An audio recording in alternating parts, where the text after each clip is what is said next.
Hello everyone. Today we are going to learn about bronchial asthma. What is a bronchial asthma? It is one of the obstructive lung disease. Obstructive lung disease is nothing but the name itself says that there are some obstruction in the airway which leads to the difficulty in getting the air out from the lung. So, the patients with bronchial asthma will be having difficulty in exhalation more than inhalation.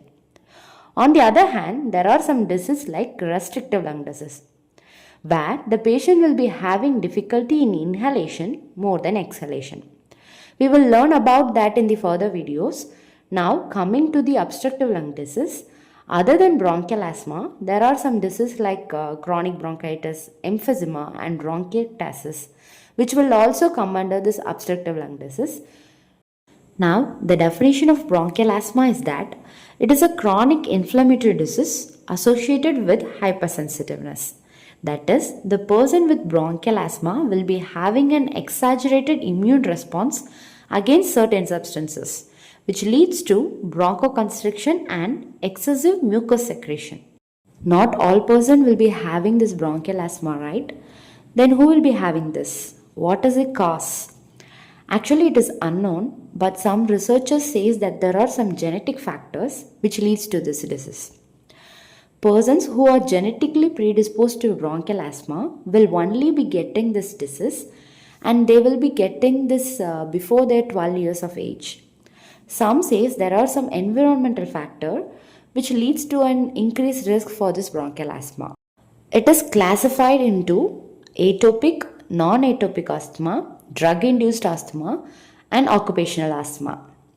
In the atopic type, the genetically predisposed person will be having an increased IgE mediated immune response, which is the type 1 hypersensitive reaction against some allergens like dust, animal dander, pollens, cockroach, etc. In the non-atopic type, the patient will not be allergic to substance like dust, pollens, etc. like that in the atopic type. Here the trigger will be some viruses like respiratory syncytial virus, rhinovirus, etc. and some pollutants like tobacco smoke, nitric oxide, etc. In the drug-induced asthma, here the trigger will be some medications like aspirin and other non-steroidal anti-inflammatory drugs. In the occupational asthma, it may be triggered by plastics, wood, cotton, etc. Coming to the pathogenesis, for example, imagine two persons. The person one is a normal individual and he is not genetically predisposed to bronchial asthma and he is not having any family history of asthma. On the other hand, the person 2 is genetically predisposed to bronchial asthma and he is having a family history. Now, what happens to both of them when they both come in contact with allergens like dust or any pollutants I have mentioned earlier? Actually, nothing will happen to that first person because he is not genetically predisposed to bronchial asthma. Then what will happen to that genetically predisposed second person? Whenever an allergen comes in contact with that genetically predisposed second person, that allergen is sensitized by a specialist cell called dendritic cell and it is presented to the Th2, which is the T helper cell 2 by the dendritic cell. Then the Th2 releases some cytokines called interleukin 4 and interleukin 5. This interleukin 5 then stimulates some eosinophils.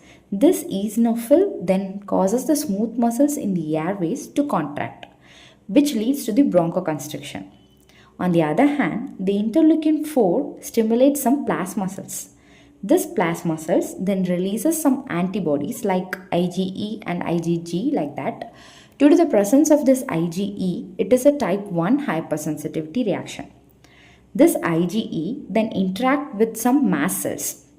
After the interaction of the IgE with the mast cells, the mast cell will undergo some degranulation. That is, there will be shedding of granules from the mast cells. Those granules are histamines, leukotrienes and prostaglandins. These are nothing but the chemical mediators or inflammatory mediators. These chemical mediators then causes the smooth muscles in the airways to contract and they also increases the mucus secretions in the airway. Due to the increased mucus secretion in the airway will become narrower. Due to the more and more accumulation of mucus in the airway, the patient will feel some difficulty in breathing. This is how the patient feels dyspnea in bronchial asthma. The clinical feature of bronchial asthma is that the patient will be having a cough, sometimes a productive cough, with a sputum which will be thick and scanty. They will be having a chest tightness and recurrent episodes of dyspnea, a wheezing, which is a high pitched whistling sound. The histology of sputum will be having a Crushman spiral and a Charcot-Leyden crystals. Now, the diagnosis. Whenever a patient comes with chest tightness or any dyspnea, we have to look for three tests primarily. Those are chest X-ray, ECG, and ABG. In the chest X-ray, it is usually normal, but sometimes there may be hyperinflation, which is a super big lung. Why there is a hyperinflation? It is because there is a more and more accumulation of mucus in the airways.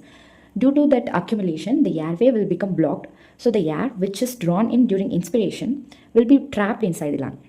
I have already said that a patient with a bronchial asthma will be having more difficulty in expiration than that of inspiration. So the patient will feel difficult to get the air out from the lung, which leads to more and more trapping of air inside the lung. That's why the lung becomes super big. Now coming to the ECG, it is usually normal. Then the ABG, which is the arterial blood gas. In the severe cases, it shows respiratory acidosis. It is because due to the trapping of air inside the lung, there will be increased partial pressure of carbon dioxide and decreased partial pressure of oxygen, which leads to this respiratory acidosis. Then we have to do pulmonary function test. In the pulmonary function test, we have to look for two factors. First is the FEV1, which is the forced expiratory volume in 1 second. Second is the FVC, which is the forced vital capacity. The ratio of both the factors, which is the FEV1 and the FVC, will be less than 70% in a bronchial asthma patient. But in a normal patient, it will always be greater than 70%. Now coming to the treatment, we have to ask the patient to avoid contacting with triggers. That is, some patient may be allergic to animal dander or any dust or pollens or any pollutants. So we have to tell the patient to keep distance from their pets, and we have to tell them to avoid contacting into dust like that. Now coming to the medications, in the early stages, we have to give short-acting bronchodilators like salbutamol, albuterol like that. Then beta adrenoceptor antagonist and anticholinergics for emergency inhalers to dilate the airways. In the severe cases, we have to give daily corticosteroids and long-lasting beta adrenoceptor antagonists like salmeterol. In the very severe cases, we have to give IV corticosteroids and O2 therapy if needed, and then magnesium sulfate. Hope you all liked this video on bronchial asthma. If you found it helpful, don't forget to like, share and subscribe for more medical videos. Thank you.